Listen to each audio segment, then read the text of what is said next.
very warm welcome to this edition of Africa 360, the current affairs show at the forefront of news from your continent, where we go beyond the headlines to bring you a fresh perspective on news from the ground from your continent. I'm Chris Maroleng, and this is Africa 360.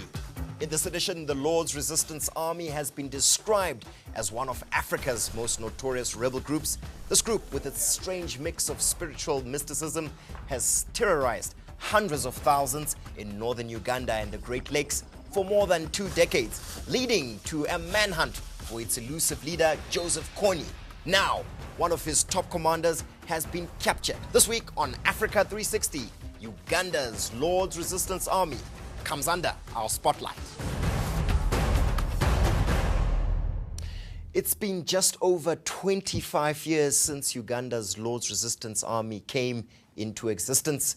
Despite many attempts by the international community to stop this group from operating, it still instills fear in East and Central Africa. But could the recent capture of one of its high-profile commanders mark the final curtain call for its leader, Joseph Kony? Let's take a look.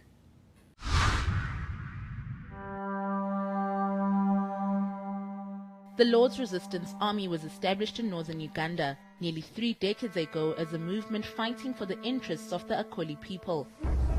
The LRA rebels stated at the time that they fought for the establishment of a government based on biblical 10 commandments. And its mystic leader Joseph Kony believed he was sent by God to purify the people of Uganda to bring a bastion of peace into the country. Since then, the group has carried out vicious attacks in northern Uganda, targeting innocent civilians and kidnapping boys to serve as child soldiers.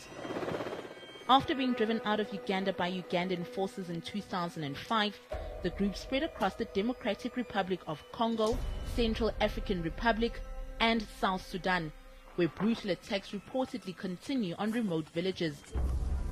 The LRA has been moving between these 3 regions and has evaded capture despite the efforts made by joint military operations.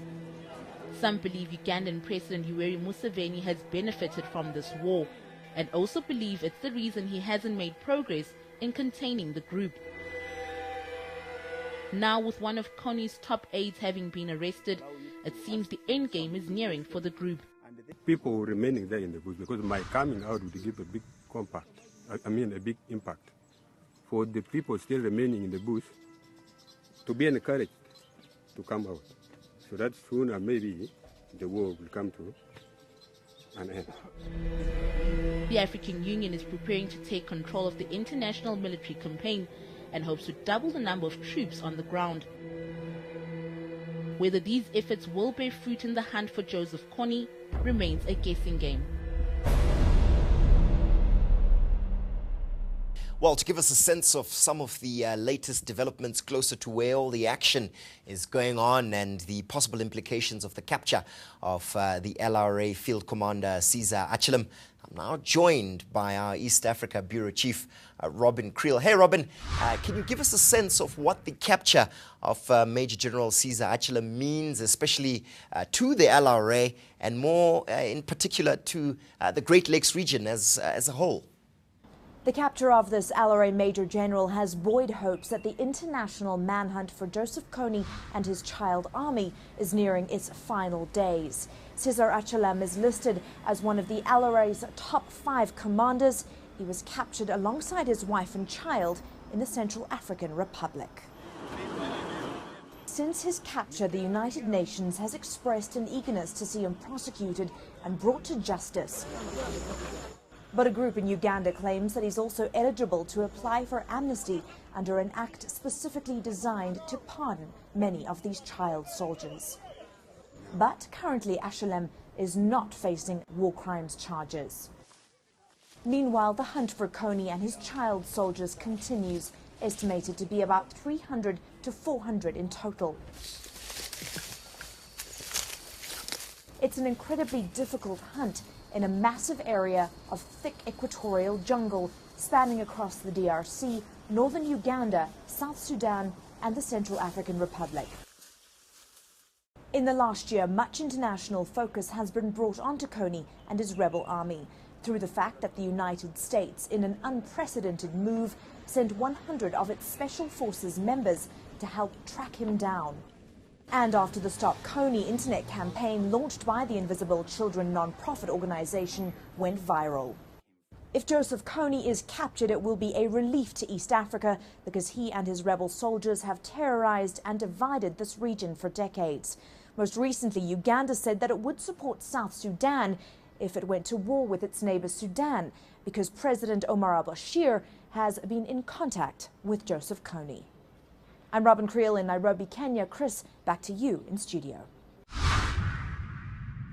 Well, that was Robin Creel, E-News East Africa Bureau Chief, giving us some perspective of what Caesar Achalam's capture means to the Lord's Resistance Army and to the region, which has been destabilized by this very notorious group. Well, to take our analysis further, I'm now joined in our studios by Professor Ajulu from Daju Associates and Stephanie Walters, who's an expert on the Great Lakes. Thank you very much for joining us on Africa 360. And also joining us on the line is Justin Natal. He's one of the first Ugandan journalists to have spoken to Caesar Achalam just after he was captured. And he's also previously interviewed Achalam in 2006. Justin, let me start with you. Thank you for joining us on Africa 360.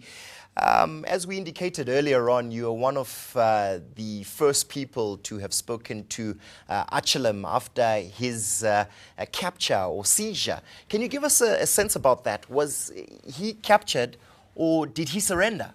The story of Caesar Achalam capture or surrender or defection is quite odd. And the version the Ugandan army gave the media was questioned right away. There's a lot of arguments going on because the nature of Caesar Achalam in LRA is he's one of the top commanders in LRA. By the time he was apprehended, he was number 3 in the LRA. So the question is, why would a topmost commander in LRA move by himself, his wife, and a 2.5-year-old child and maid? Yeah, let's talk a bit about this controversy around seizure or capture. You talked to the man. What did he say to you? Well, Caesar Achalam basically said he clearly knew he was heading to UPDF camp, and he was not afraid when he met the UPDF. To him, he met UPDF. He did not fall in an ambush, you know. So he clearly knew that he was heading to UPDF. But the UPDF is saying there was a fire exchange. They had a brief fire exchange before Caesar Achalam was captured.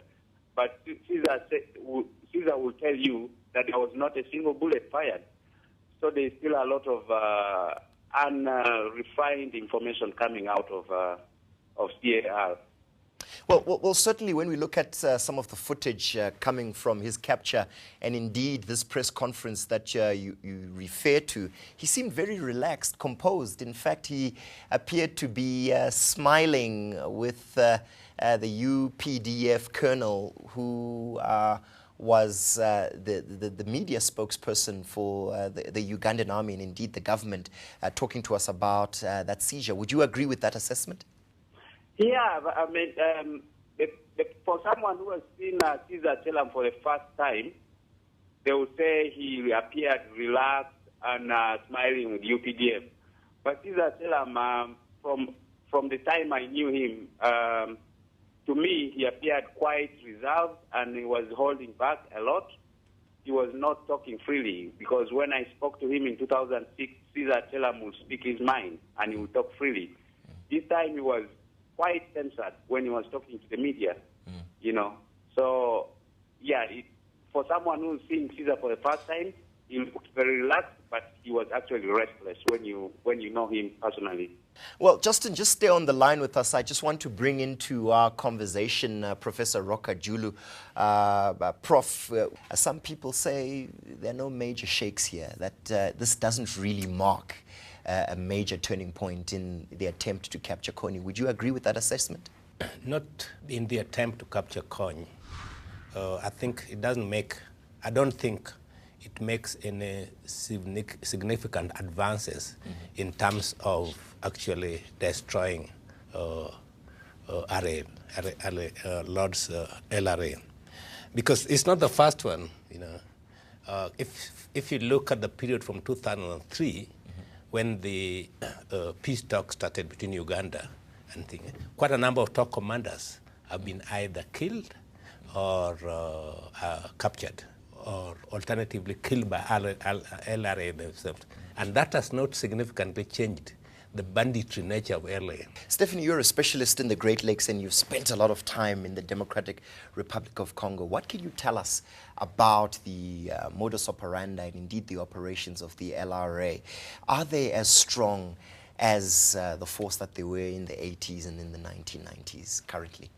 No, I don't think they are. I think certainly since they've had to leave Uganda and essentially rebase themselves in northern DRC and in CAR and South Sudan, they have become significantly weakened. But if you're a civilian living in the regions in which the LRA is operating, that's irrelevant, because for all intents and purposes, they're preying on the civilian population. In DRC, as the professor mentioned, over a very short period around Christmas 2008, the LRA murdered almost 1,000 civilians in one particular town. This is a situation that's, of course, exacerbated by the lack of a functional army in the DRC. But the LRA has led similar attacks in the Central African Republic and in South Sudan. And so there's a significant threat to the civilian population, even if the movement itself is significantly weakened.